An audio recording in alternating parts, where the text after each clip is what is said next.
Today we ran 3 different tools. We ran the Salford VRT, we ran a Case 330, and then a Krause accelerator 8005. And I want to compare each tool, give every tool a fair shot, and talk about what each one did.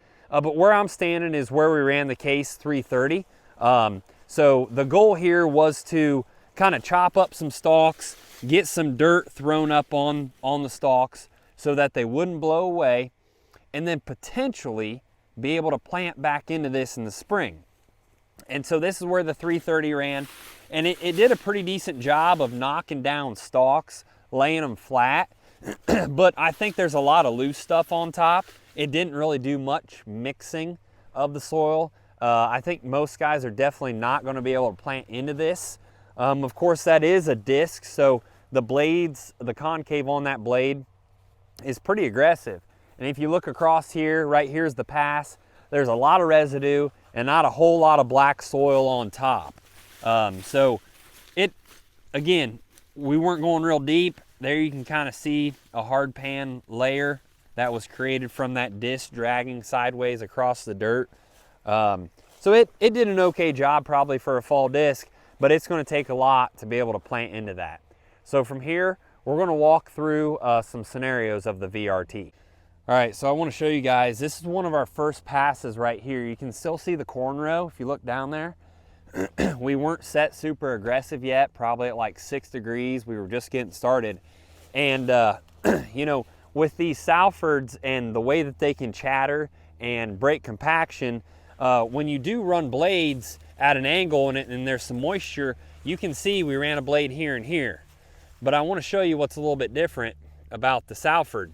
As you can see, if you just lightly massage that column,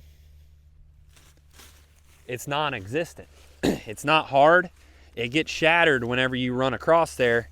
If you look and massage that, it's non-existent. And this column, yeah, it's there from where a blade ran there and a blade ran there at an angle. However, if you just move it, it's gone. So that's the shattering advantage that you'll see from a Salford. So right here might be one of our favorite passes that we made today.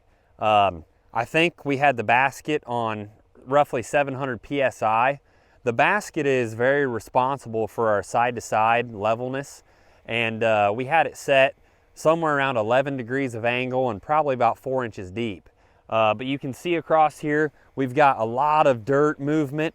We've got residue sized and broken up and chopped up. These stalks are really going to break down well over the winter. So we did a lot of chopping, a lot of sizing, incorporation, but it still left it really, really nice here on top. And it's definitely something that you'll be able to plant into in the spring. So I think in the world of the VRT, trying to manage stalks in the fall, this is what you're after right here.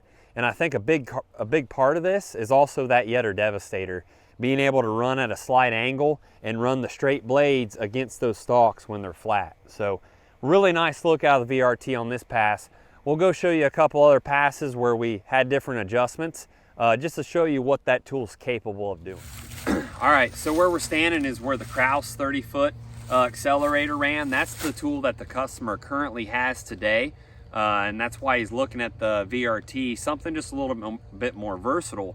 And you can see, like over here, nothing has been ran there other than the Yetter Devastator. You can see a lot of the stalks are flat or at least laid over at a 45-degree angle, and that really helped us today. And you can see right here where the Krause ran, everything's laid flat. But you know, if you're looking at kind of incorporation of material, you pull it back, and there's just not a whole lot there. The surface is still pretty hard. The residue's still on top. It's pretty fluffy, and definitely not something you're going to be able to plant into. And there's a good chance you might lose a lot of this residue over the winter. So he just wasn't able to get it in the ground and perform the way that VRT was doing.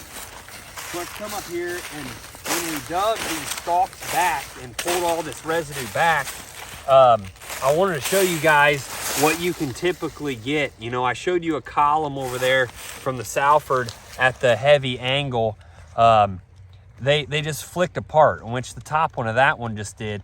But down here at the bottom of these things, that thing's pretty dang firm. It's extremely solid. And the big difference there is the gang. These two blades that are running here, they're fixed and they sandwich. Whereas on the Salford, every blade is still independent. And so when we pull this debris back, and I just run my finger down here, and you can see the columns. And this is what you're gonna be left with a gang machine that you run in the fall. And then if you were to come here in the spring, your planter is gonna feel every one of those. That column is very, very solid, very firm, and it's not wanting to budge or break apart like the Salford. Here's one, brushed away. Right there's one, brush the residue away. Right there it is, residue right there. And you can just keep doing this across the entire width of the tool.